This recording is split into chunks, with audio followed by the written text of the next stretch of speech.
Hi friends, welcome back to our channel. இன்றைக்கி நம்ம சேனலில் ஹோம் டவுன் ரொமான்ஸ் எபிசோட் 3 தான் பார்க்க போகிறோம். லாஸ்ட் எபிசோடில் பார்த்தீங்கன்னா ஜி அப்படியே டர்ன் பண்ணி படுத்தா, அந்த நேரம் நம்ம கிளாவும் இந்த பக்கம் திரும்பி படுக்க அப்படியே கிஸ் பண்ணுற மாதிரி க்ளோஸாக போனாங்க. இப்போது அதில் இருந்தா ஸ்டார்ட் பண்ணுறாங்க.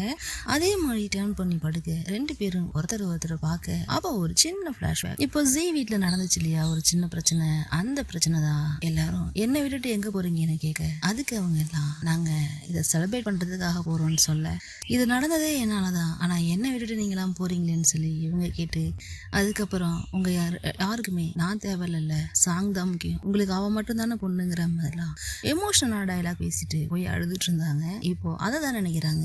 அதை யோசிச்சோன்னே இவங்களுக்கு என்ன தோணுச்சுன்னு தெரியல, அப்படியே டர்ன் பண்ணி அந்த பக்கம் திரும்பி படுக்கிறாங்க.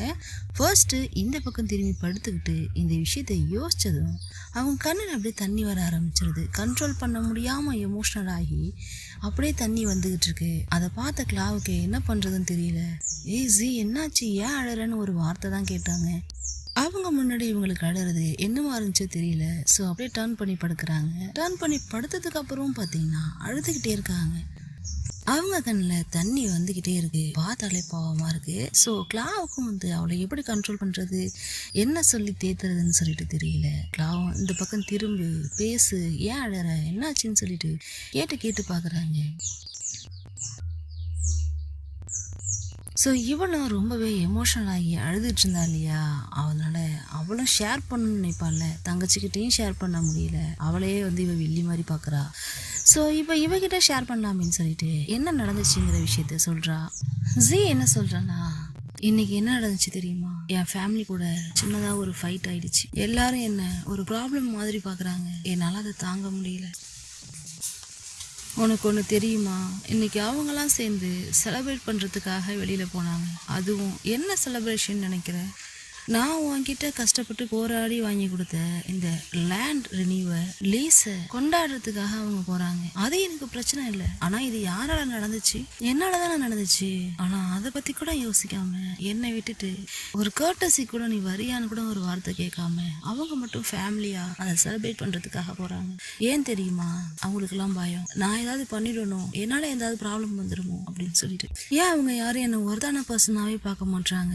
எனக்கு அது கஷ்டமா இருக்கு தெரியுமா. அதுவும் இந்த விஷயம் நடக்கிறதுக்கு நான் தான் காரணம்னு தெரிஞ்சும் கூட நான் ஒருத்தே இல்லைங்கிற மாதிரி எல்லாரும் என்ன ட்ரீட் பண்றாங்க. நான் ஒரு ப்ராப்ளம் கிரியேட்டர் மாதிரி நினைக்கிறாங்க. அப்போ கிளா என்ன சொல்கிறான்னா, சின்ன வயசில் நானும் இது மாதிரி ஒரு விஷயத்துக்காக அழுதுருக்கேன் தெரியுமா.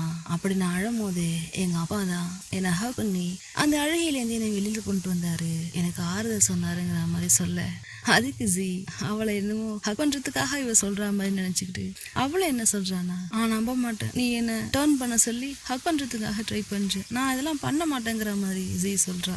கனவு கண்டுகிட்டே இருக்காதங்கிற மாதிரி இவ்வளோ விஷயத்தையும் அழுதுகிட்டு சின்ன குழந்தை மாதிரி சொல்லிட்டு இருக்கா. அதுக்கு கிளா, ஏ ஜி, நீ அழறது எனக்கு பிடிக்கவே இல்லை தெரியுமா, சொல்ல போனா அது உனக்கு சூட் ஆகவே இல்லை, நீ அழும் போது நீ பிரிட்டியாவே இல்லை, ஒரு மாதிரி இருக்க, என்னால உன்னை இப்படி பார்க்க முடியலடாங்கிற மாதிரி கிளா சொல்ல, அழுதுகிட்டே இந்த கஷ்டப்பட்டு கண்ணில் உள்ள கண்ணீரை தொடச்சிக்கிட்டு என்ன சொல்றான்னா, உண்மையா நிஜமாவே நான் அவ்வளோ அக்லியா இருக்கேனான்னு சொல்லிட்டு இவ கேட்க, ஆமா அழுதாவும் ஃபேஸ் நல்லாவே இல்லை, அக்லியா இருக்குன்னு சொல்லிட்டு திரும்பவும் அதே வார்த்தையை கிளா சொல்றா.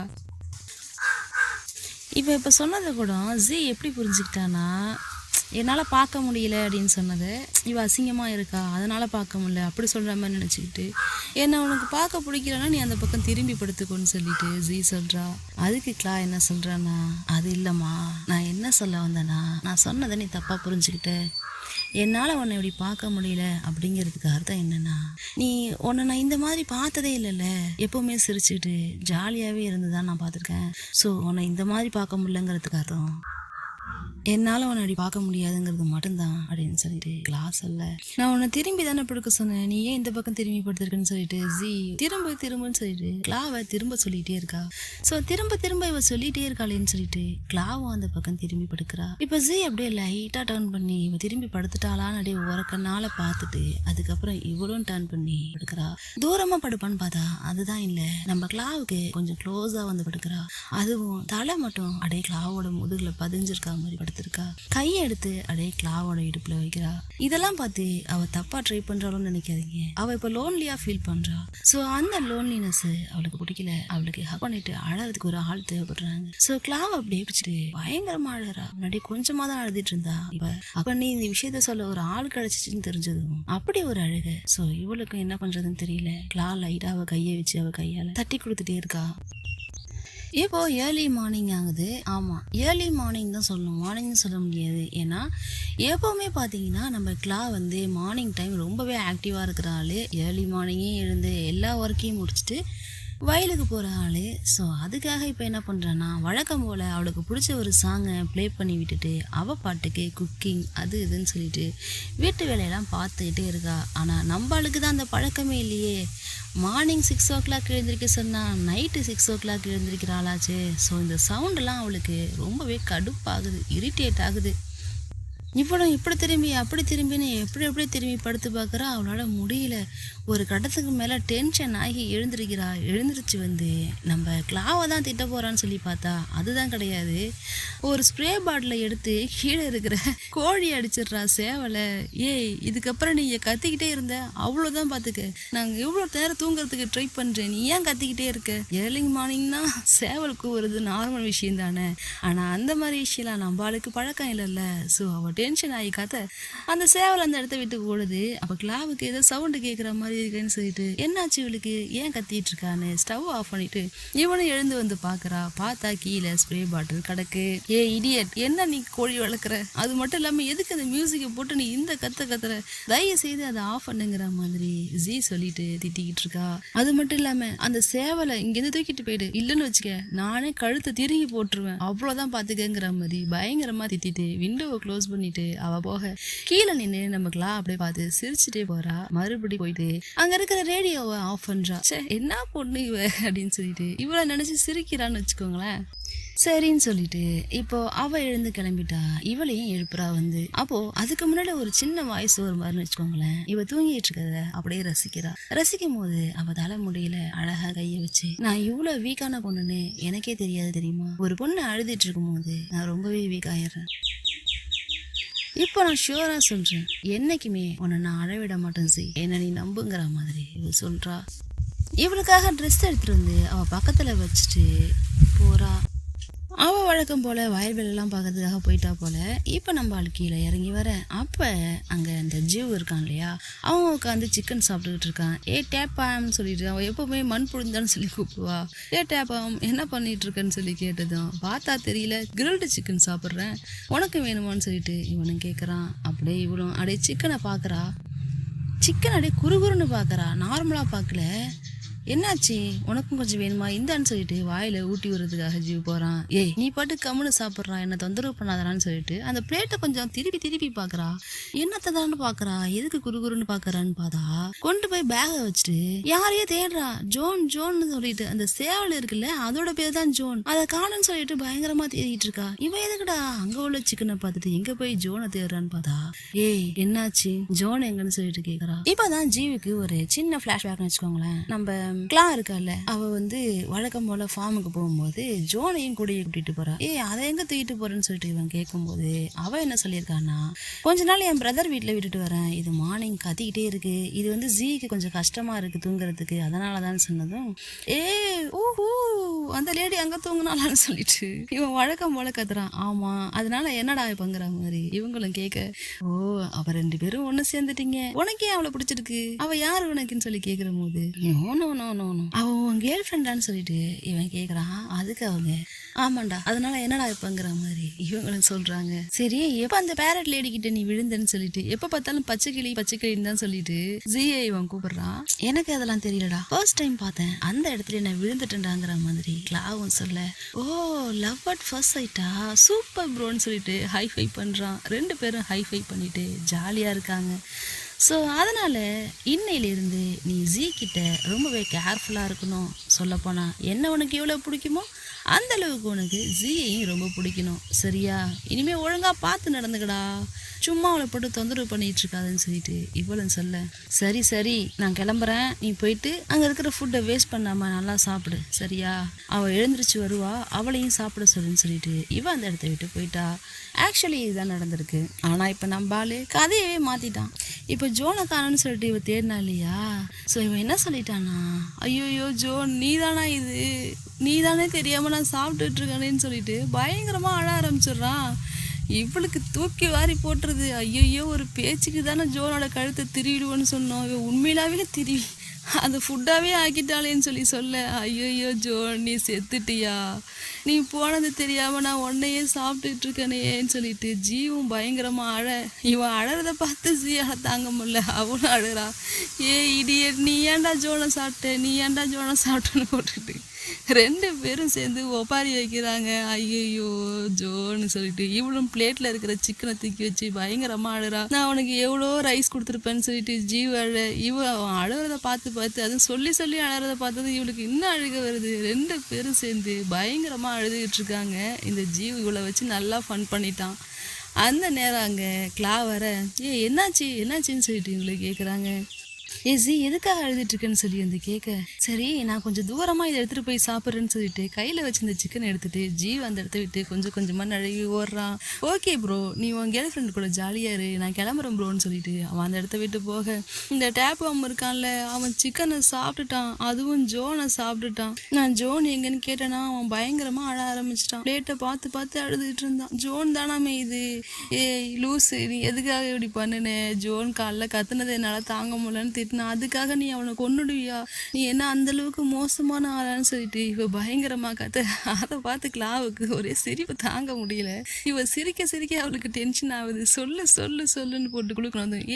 அவன் உன்னை வச்சு விளையாண்டுட்டு போறான், அது உனக்கு தெரியலையான்னு சொல்லி கேட்கிறான். நான் என்னுடைய பிரதர் வீட்டுல தான் ஜோனை கொண்டு போயிட்டு வந்திருக்கேன், அவன் பத்திரமா இருக்கான், அவனுக்கு எந்த பிரச்சனையும் இல்லை, காலையில நீ கத்துனா அவனுக்கு டிஸ்டர்பன்ஸா இருக்குன்னு சொன்னால அதனாலதான் கொண்டு போய் விட்டுருக்கான்னு சொல்றான். அந்த பக்கம் அவன் இவளை பார்த்து சிரிச்சிட்டு போறான். பச்சைக்கிளி நான் ஏமாத்திட்டனேன்னு சொல்லி கத்திட்டு போறான். சரி அதெல்லாம் இருக்கட்டும், அந்த டேப் அவன் எதுக்கு என்னை பார்த்து கேர்ள் ஃப்ரெண்டுன்னு சொல்லிட்டு போறான், அது உன்னோட கேர்ள் ஃப்ரெண்டுன்னு சொல்லிட்டு போறானே, என்ன விஷயம், அவனுக்கு எப்படி இதெல்லாம் தெரியும்னு சொல்லி கேட்டதும், நாம இப்ப கப்பல் ஆயிட்டோம், சாரி கப்பல் கூட கிடையாது, அதையும் தாண்டி புனிதமான என்கேஜ்மெண்ட் ஆயிடுச்சு நமக்கு, சோ அதனால அவனுக்கு தெரிஞ்சுதானே ஆகணுமாங்கிற மாதிரி சொல்ல. இப்போ நம்ம கிளா என்ன கேட்குறானா, அப்படின்னு சொல்லிட்டு கிட்ட வர, இப்போ நீ எதுக்கு இவ்வளோ கிட்ட வரேன்னு சொல்லிட்டு இவ்வளோ கேட்க, உன் கண்ணை பாரு, நேற்று நைட்டு ஃபுல்லாக அழுது கண்ணே ஒரு மாதிரி எல்லோ ஆயிடுச்சு, அதை சுற்றி அப்படியே பிளாக் ஆயிடுச்சு, உன் கண்ணுக்கு எதாவது ஆகிட்டு இரு, நான் உன் கண்ணுக்கு போடுறதுக்கு ஏதாவது எடுத்துட்டு வரேன், நான் போட்டு சரி பண்ணிடலாங்கிற மாதிரி இவ சொல்ல, இட்ஸ் ஓகே நானே போய் ஏதாவது பண்ணிக்கிறேங்கிற மாதிரி ஜீன்னு சொல்கிறா. சரி அது இருக்கட்டும், நீ இப்போ ஓகேவாமான்னு சொல்லிட்டு கிளாஸியை கேட்க, அதுக்கு அவன் அப்படின்னு நின்றுட்டே இருக்கா. ஆனால் நம்ம கிளா என்ன சொல்கிறான்னா, நைட்லாம் நீ அழுதது எனக்கு எவ்வளோ கஷ்டமானுச்சு தெரியுமா, என்னால் அதை தாங்கிக்கவே முடியல, பாவனி இப்போ நீ எப்படி இருக்கன்னு சொல்லிட்டு இவ்வளோ கேட்குறா. உன்னை நினச்சி நான் எவ்வளோ கவலைப்படேன் தெரியுமான்னு சொன்னதும் அவளுக்கு ஒன்று சிரிப்பு வருது. உனக்கு என்னாச்சு, இன்னைக்கு என்ன கிரேசியாக நடந்துக்கிறியே, என்னாச்சு, எப்பவுமே என்கிட்ட சண்டை போட்டுட்டு தானே இருப்பேன், என்னை ஏதாவது பண்ணிக்கிட்டே இருப்பியே, இப்போ நான் சடனா ரொம்ப ஸ்வீட்டாக நடந்துக்கிறேன், அது மார்னிங்ல இருந்துன்னு சொல்லி கேட்குறா. உனக்கு ஏதாவது ஃபீவரா, கோல்டான்னு சொல்லிட்டு இவ்வளோ தொட்டு பார்க்க கிளா அதுக்கு என்ன சொல்கிறானே, ஆக்சுவலி ஃபர்ஸ்ட் டே நான் உன்னை மீட் பண்ணதுலேருந்து நீ என்னை நோட்டீஸ் பண்ணவே இல்லை, என்னை நீ ரொம்ப டவுனாக பார்த்தியா, அதை என்னால் தாங்கிக்கவே முடியல, அதனால தான் உங்ககிட்ட சும்மா கொஞ்சம் விளையாண்டேன், ஆனால் நான் உங்ககிட்ட எப்போவுமே ஸ்வீட்டாக தான் நடந்துக்கிட்டேன், ஃபைனலி இப்போ நான் உங்ககிட்ட ஸ்வீட்டாக நடந்துக்கிறேங்கிறத அது கண்டுபிடிச்சின்னு சொல்லிட்டு சொல்ல, நல்லா நடிக்கிறீங்க, பாஸும் எம்ப்ளாயும் சேர்ந்து என்கிட்ட என்னதான் பண்றீங்களோ தெரியலையேன்னு சொல்லிட்டு இவ ஒரு மாதிரி வெட்டுக்குன்னு நடந்து போக, நில்லே எங்க போறேன்னு சொல்லிட்டு இவ கேக்குறா. அதுக்கு நான் என் வீட்டுக்கு போறேன், ஓகே பாய்ன்னு சொல்லிட்டு பாய் காமிச்சிட்டு போவ. என்னடா இவ உடனே கிளம்பிட்டாளேன்னு சொல்லிட்டு, சரி நீ போட்டிருக்க ட்ரெஸ் என்னோடது மறந்துடாத, அழகா வாஷ் பண்ணி திரும்பி என்கிட்ட கொடுக்கணும் சரியான்னு சொன்னதும் ஓகேன்னு சொல்லிட்டு கையை காமிச்சிட்டு அந்த இடத்த விட்டு அவ போறா. வழக்கம் போல் நம்ம ஜி அந்த எஸ்மாலுக்கு தான் வரா. எஸ்மாலுக்கு ரொம்ப வேகமாக கோவமாக மூஞ்ச வச்சுட்டு வெடுக்கு வெடுக்குன்னு நடந்து வர, அவள் கூட எப்போவுமே அசிஸ்டண்ட்டாக இருக்கிறதுக்கு ஒரு ஆளை போட்டிருப்பாங்கல்ல, அந்த லேடியும் நடந்து வரா. என்னடா இவ வீட்டுக்கே போகாமல் ஸ்ட்ரைட்டாக இங்கே வந்துட்டாலேன்னு சொல்லிட்டு நம்மளாம் பார்க்குறோம்ல. எல்லாம் ரெடியாக எல்லாம் எடுத்து வச்சிட்டியாங்கிற மாதிரி கேட்குறாங்க. என்ன ரெடி பண்ண சொல்லியிருப்பாங்க, என்ன எடுத்து வைக்க சொல்லியிருப்பாங்கன்னு தெரியல. எல்லாமே கம்ப்ளீட் பண்ணிட்டேன், எல்லாமே எடுத்து வச்சிட்டேன்னு சொன்னதும் அப்படியான்னு சொல்லிட்டு போய் பார்க்குறாங்க. பார்த்தா அவங்களுடைய பிளேஸ் ஒன்று இருக்கும் இல்லையா, அவங்களுடைய பர்சனல் ரூம். ஸோ அங்கே போயிட்டு பார்த்தா என்னோடய பர்சனல் பிலாங்ஸ்லாம் எடுத்து வச்சிட்டேன்னு சொல்லி கேட்குறாங்க. எல்லாத்தையுமே எடுத்து வச்சாச்சு மேம்னு சொன்னதும் முடிஞ்சிருச்சா இவ்வளோதானான்னு சொல்லிட்டு கேட்க எஸ் மேம்னு சொல்லிட்டு அவங்களும் சொல்கிறாங்க. என்னது இது, என் டேபிளில் இவ்வளோதான் இருந்துச்சான்னு சொல்லி கேட்டா, எஸ் மேம், நீங்கள் எந்த ஃபைலையுமே பார்த்ததில்ல, ஒரு ஒர்க்கு கூட பண்ணதே கிடையாது, அப்படி இருக்கும்போது இவ்வளோதானே திங்ஸ் இருக்கும், ஸோ ஒரு டாக்குமெண்ட் கூட இல்லை மேம்னு சொல்லிட்டு அந்த அசிஸ்டன்ட் சொல்கிறாங்க. இப்போ அந்த இடத்துக்கு ஜியோட தங்கச்சி சாங் வரா. அப்போ ஜி என்ன சொல்கிறேன்னா, என் திங்ஸை யாராவது காரில் எடுத்து வைங்கன்னு சொல்ல இந்த லேடி எல்லாத்தையும் சொல்லிட்டு அந்த இடத்த விட்டு போயிட்டாங்க. ஸோ சாங் வந்து ஒரு மாதிரி பாவமாக ஒரு மாதிரி கஷ்டமாக பார்த்துட்டு நிற்கிறா. அப்போ ஜி என்ன சொல்கிறான்னா, ஓ எங்கேயும் ஃபாலோ பண்ணிட்டு வந்துட்டியா, ஏன் இங்கேயும் நான் ஏதாவது ப்ராப்ளம் க்ரியேட் பண்ணணும்னு உனக்கு பயமாக இருக்கா, அதனால் ஃபாலோ பண்ணிட்டு வந்துட்டியான்னு சொல்லி கேட்குறாங்க. பயப்படாத, இந்த கம்பெனியில் இருக்க எந்த ப்ராப்பர்ட்டியும் நான் தூக்கிட்டு போயிட மாட்டேன், எல்லாமே இங்கே தான் இருக்கும் அப்படின்னு சொன்னதும் அதுக்கு சாங் என்ன சொல்கிறான்னா, நான் அதை நினச்சி உரி பண்ணல, உன்னை நினச்சிதான்க்கா நான் உரி பண்ணுறேன்னு சொல்கிறேன். நேற்று நைட்டு ஃபுல்லாக நீ வீட்டுக்கே வரல, எங்கே தான் இருந்த, ஏன் வீட்டுக்கு வரலன்னு சொல்லி கேட்க அதுக்கு ஜி வாரா, அது என்னுடைய இஷ்டம், நான் எப்போ வேணாலும் வருவேன், எப்போ வேணாலும் போவேங்கிற மாதிரி சொல்ல, சரி அதெல்லாம் விடு, எதுக்கு ஸ்டாஃப் கிட்ட சொல்லி உன்னோட திங்ஸ் எல்லாம் பேக் பண்ண சொன்னேன், நீ எங்கே போகிற, இனிமேல் இங்கே வரமாட்டியான்னு சொல்லி கேட்குறா. எல்லாருமே இங்கே இருக்கிற எல்லாருமே ஒன்று சிஇஓ ஆக்கணும்னு ட்ரை பண்ணுறாங்கல்ல, அப்போ நான் இந்த இடத்த விட்டு போனால் தானே அது சீக்கிரமாக நடக்கும், ஸோ அதனால தான்மா நான் ஒதுங்கிக்கலான்னு சொல்லிட்டு போகிறேன். அப்பாக்கிட்டேயும் அம்மாக்கிட்டேயும் சொல்லிவிடு, இதுக்கப்புறம் என் கால் இந்த இடத்துல திரும்ப படவே படாது, அதுவும் அவங்களுக்கு பிடிக்காத பொண்ணாகவே நான் இருந்துடுச்சுன்னு கிடையாது, நான் இனிமேல் இந்த இடத்துக்கே வரமாட்டேங்கிறத மட்டும் தயவு செய்து அவங்கக்கிட்ட சொல்லிடு, யார் கண்ணிலையும் படாத தூரத்துக்கு நான் போகிறேன், யார் கண்ணிலையுமே நான் படமாட்டேன்னு சொல்லிட்டு அந்த இடத்த விட்டு வேகமாக போக ட்ரை பண்ணுறா. ஆனால் நம்ம ஜிஏ சாங் வந்து தடுத்து நிறுத்துறா. ப்ளீஸ்க்கா, நான் சொல்கிறத கொஞ்சம் புரிஞ்சுக்கோ, போகாதுன்னு சொல்லிட்டு இவங்க ஸ்டாப் பண்ணுறாங்க. நாம் 2 பேரும் சிஸ்டர்ஸ், எனக்கு அந்த பொசிஷன்லாம் முக்கியமே கிடையாது, நம்ம அப்பா அம்மாவோட கம்பெனியை நம்ம 2 பேரும் சேர்ந்தே பார்த்துக்கலாம், அது என்ன சிஇஓ ஆகணும்லாம் எனக்கு எந்த ஆசையும் இல்லை, நீனே இருந்துக்கோங்கிற மாதிரி தங்கச்சி சொல்கிறா. நீங்களாம் அந்த இடத்துல என்ன பதில் சொல்லியிருப்பீங்க? ஆனால் இவன் என்ன சொல்கிறா தெரியுமா, ஏய் நீ என்னடி என்கிட்ட இப்படி பேசிகிட்டு இருக்க, ஒருவேளை நீ பிறக்காமலே இருந்தா ரொம்ப நல்லா இருந்திருக்கும், யோசிச்சு பாரு, நான் ஒரே பொண்ணாக இருந்திருப்பேன், என்னை விட்டு அவங்களுக்கு ஒரு ஆப்ஷனே இருந்திருக்காது, இப்போ இன்னொரு ஆப்ஷனாக நீ இருக்கிறதுனால தானே என்ன யார் கண்ணுக்கும் தெரியல, நீ பிறக்காமலே இருந்துக்கலான்னு சொல்லிட்டு அந்த இடத்த விட்டு வேகமாக நடந்து போகிறாங்க. இந்த இடத்துல சாங் பயங்கரமாக அழுறா. இந்த சீனை நான் ஃபர்ஸ்ட் டைம் பார்க்கும்போது உண்மையாகவே நானும் அழுதேன், அது ஏன்னு தெரியல, நான் கொஞ்சம் எமோஷ்னல் இடியன்னு வச்சுக்கோங்களேன், இந்த மாதிரி சீன்லாம் பார்த்தா எனக்கு அழுக வந்துடும். ஒரு அக்கா தங்கச்சி பாசம் எந்த மாதிரி இருக்குது பாருங்களேன், அது அமெரிக்காவாக இருந்தாலும் தாய்லாந்தாக இருந்தாலும் தமிழ்நாடாக இருந்தாலும் வாசமாக இருக்கிறவங்க எல்லா நாட்டிலுமே இருக்காங்க தான் போல். ஸோ இப்போ நம்ம சாங் என்ன பண்ணுறான்னா, அழுதுகிட்டே போயிட்டு அவங்க அப்பாவோட ரூமில் போய் உட்கார்றா. என்னாச்சுமான்னு சொல்லிட்டு அப்பா வந்து கேட்க இப்போ தான் ரொம்ப பயங்கரமாக அழுறா. ஜி இது எல்லா திங்ஸையும் பேக் பண்ணிட்டு இந்த இடத்த விட்டு போயிட்டாப்பா, இனிமேல் வரவே மாட்டேன்னு சொல்லிட்டாப்பான்னு சொல்லிட்டு பயங்கரமாக அழுறாங்க. அதெல்லாம் ஒன்றும் இல்லை, இரு நான் கால் பண்ணி கேட்குறேன், நான் ஹேண்டில் பண்ணுறேன்னு சொல்லிட்டு அப்பா போக, அதெல்லாம் ஒன்றும் வேணாப்பா, அவள் ஏற்கனவே என்னை ரொம்ப வெறுக்கிறா, இதில் நீங்கள் இந்த மாதிரி பண்ணிங்கன்னா அவள் என்னை சுத்தமாக வெறுத்துருவாப்பான்னு சொன்னதும், ஐயோ ஓவர் திங்கிங் பண்ணாதம்மா, அவளை பற்றி அவனுக்கு தெரியல, இப்போ கோபமாக போகிறா, ஒரு நேரம் பாசமாக இருப்பா, கோபம் குறைஞ்சிரும், அப்பா திரும்பி வருவா, உங்ககிட்ட நல்லா பேசுவான்னு சொன்னதும் இவன் என்ன சொல்கிறானா, அப்பா ப்ளீஸ் என்னோடய சிஇஓ பொசிஷனை அவளுக்கு கொடுத்துருங்களேன் ப்ளீஸ்ன்னு சொல்லிட்டு அப்பா கிட்ட இவ கெஞ்சுறா. நான் பார்த்துக்கிறேன்ப்பா, அவள் கூடயே இருந்து எல்லாத்தையும் நான் கவனிச்சுக்கிறேன், அவள் சிஇஓவாக இருக்கட்டுமே ப்ளீஸ், நீங்கள் இந்த மாதிரி பண்ணதான் அவள் நீங்கள் என்னையும் அவளையும் தனித்தனியாக பிரித்து பார்க்குறீங்களோன்னு சொல்லிட்டு நினைக்கிறான்னு சொல்ல, உனக்கு நல்லாவே தெரியும் நான் அந்த மாதிரி இல்லைன்னு சொல்லிட்டு, அப்புறம் ஏமான்னு சொல்லி கேட்டா, தெரியும்ப்பா, ஆனால் அவளை நீங்கள் ஒரு மாதிரி நடத்துகிறீங்களோன்னு அவள் நினைக்கிறா ப்ளீஸ்ப்பான்னு சொல்ல, ஒரு விஷயத்த நீ புரிஞ்சுக்கோமா, நான் என் 2 பொண்ணுங்களையும் ஒரே மாதிரி தான் பார்க்குறேன், ஒரே மாதிரி தான் லவ் பண்ணுறேன். இன்னும் சொல்லப்போனால் உன்னை நினச்சி நான் ஒரி பண்ண கூட மாட்டேன். அவளை நினச்சி நான் கவலைப்பட்ட அளவு கூட உன்னை நினச்சி நான் கவலைப்பட்டதில்லை. ஏன்னா நீ உன்னையே பார்த்துப்பேங்கிறது எனக்கு தெரியும். ஆனால் அவளே பார்த்துக்க அவளுக்கு தெரியாது. அதனால் என் கவலை எல்லாமே உங்கள் அக்காவை பற்றி மட்டும்தான். எவ்வளோ நாள் தான் நீ நான் உங்கள் அம்மான்னு சொல்லிட்டு அவளை பார்த்துக்க முடியும்? ஒரு நேரம் நம்ம யாருமே அவள் கூட இருக்க மாட்டோம். அப்படி இருக்கும்போது அவளால் தனியாக இதெல்லாம் எப்படி கவனிக்க முடியும்? இது யாருடைய தப்பு? இப்போ நம்ம சரி பண்ணலன்னா அவள் இப்படியே தான் இருப்பாங்கிற மாதிரி அப்பா சொல்ல. ஸோ அதுக்கு சாங் என்ன சொல்கிறான்னா, சரிப்பா நீங்கள் சொல்கிறது எல்லாமே சரிதான், ஆனால் அதுக்காக அவகிட்ட இவ்வளோ ஹார்ஷாக நீங்கள் நடந்துக்கணுமான்னு சொல்லி கேட்குறா. உனக்கு நல்லாவே தெரியும், நான் எல்லா வழியிலையும் ட்ரை பண்ணி பார்த்துட்டேன். ஹார்ஷா, கூலா, குட்டா, பேடான்னு சொல்லிட்டு எல்லா விதத்துலையும் அவளை நான் அப்ரோச் பண்ணி பார்த்துட்டேன். அவள் எதுக்குமே சேஞ்ச் ஆக மாட்டேங்கிறா. அவளை நான் அப்புறம் எப்படி தான் திருத்துறது? ஸோ அதுக்கு இதுதான் சரியான வழின்னு சொன்னான். சாங் அதுக்கு நான் ஹெல்ப் பண்ணுறப்பா, ப்ளீஸ்ப்பா அவகிட்ட இப்படி நடந்துக்காதீங்கன்னு சொன்னான். இல்லைம்மா, அவள் இன்னுமே அவளுடைய பிஹேவியரை அவள் சேஞ்ச் பண்ணிக்கவே மாட்டா. ஸோ எனக்கு ஒரே ப்ராமிஸ் மட்டும் பண்ணு, நீ உன் சிஸ்டரை பார்த்துக்கோன்னு சொல்லிட்டு சிஸ்டரை பார்த்துக்க சொல்லி தங்கச்சி கிட்ட சொல்ற. ஸோ அவளும் ஓகேப்பா நான் கண்டிப்பாக பார்த்துக்கிறேன், நீங்கள் ஒன்றும் உரி பண்ணாதீங்கன்னு சொல்லிட்டு இவ்வளோ அவங்க அப்பாவுக்கு ப்ராமிஸ் பண்ணுறா.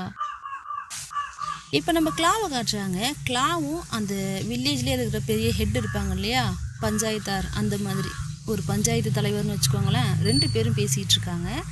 அப்போ அவருக்கு ஒரு நாள் ஜீக்கு ஒரு வாட்டர் கொடுப்பார்ல பிங்க் கலரில், அதே மாதிரி வாட்டர் கொண்டு வந்து கொடுக்குறா. அவரும் அதை குடிச்சிட்டு வாவ் சூப்பராக இருக்குமான்னு சொல்கிறாரு. சரி நான் விஷயத்துக்கு வரவா, எதுக்கு நீயும் ஜீவும் என்னை கூப்பிட்டீங்கன்னு சொல்லி கேட்டா, அதுவா அங்கிள் நான் உங்கள்கிட்ட ஒரு விஷயத்தை பற்றி சொல்லணும்னு சொல்லிடுறா. என்னன்னா இவ வந்து பேங்காக்கில் ஒரு அக்ரிகல்ச்சரல் லேர்னிங் சென்டர் மாதிரி ஸ்டார்ட் பண்ணலான்னு இருந்தாலாம். ஸோ அந்த விஷயத்தை பற்றி தான் பேச வரா. அதை நம்ம கொஞ்சம் ஹோல்ட் பண்ணி வைக்கலான்னு சொல்கிறா. அப்படியா என்னாச்சுமான்னு சொல்லி கேட்டா, ஏன்னா நான் வந்து அந்த லேண்ட் லீஸை ரினியூ பண்ணியிருக்கேன், அதுக்காக தான் அங்கிள்னு சொல்லிட்டு சொன்னதும் எனக்கு ரொம்ப கஷ்டமாக இருக்குமா. இதை நீ முன்னாடியே சொல்லியிருக்கணும்ல, இப்போ சொல்கிறியே. இதெல்லாம் வந்து யங்ஸ்டர்ஸ்க்காக நீ ஸ்டார்ட் பண்ணது தானே. இதெல்லாம் பற்றி டீனேஜர்ஸ்ன்னு தெரிஞ்சுக்கணும். அக்ரிகல்ச்சர் அப்போ தான் வந்து வளரும். இந்த உலகத்துக்கே இந்த விஷயம் தெரியும்னா இந்த மாதிரி விஷயத்தை ஸ்டார்ட் பண்ணணும்னு சொன்னதே நீ தானம்மான்னு சொல்லி கேட்டா.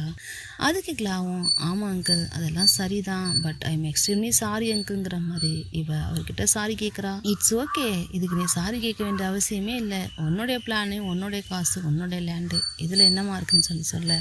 அதுக்கு அவன் என்ன சொல்கிறான்னா, நான் உங்களுக்கு ப்ராமிஸ் பண்ணுறேன் அங்கிள், கண்டிப்பாக ஒரு நாள் நான் அந்த அக்ரிகல்ச்சரல் சென்டரை ஸ்டார்ட் பண்ணுவேன். அப்போது நிறைய பேர் இதுலேருந்து சக்ஸஸ் ஆவாங்கன்னு சொல்லிட்டு இருக்கும்போது வெளில யாரோ திட்டுறா மாதிரி தெரியுது. ஏய் டேப்பம் இங்கே வாடா, வந்து என் பேக் ஆயிடுறான்னு சொல்லிட்டு கத்துறா. அது யாருன்னு தெரிஞ்சுக்கிறதுக்கு நெக்ஸ்ட் பார்ட்டுக்கு வரைக்கும் கொஞ்சம் வெயிட் பண்ணுங்க. Okay guys, home town romance episode 3 part 1 இதோட முடியுது. நெக்ஸ்ட் பார்ட்ல மறுபடியும் மீட் பண்ணலாம். ஓகே, தேங்க்யூ, தேங்க்ஸ் ஃபார் வாட்சிங்.